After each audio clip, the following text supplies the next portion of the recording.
Ahmet Kutucu. Fred karşıladı onu. Şimdi ani atak şansı.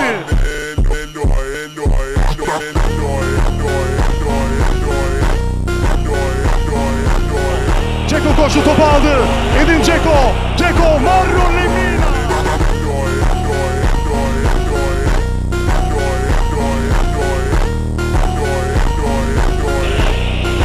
Dušan Tadić koşuyor.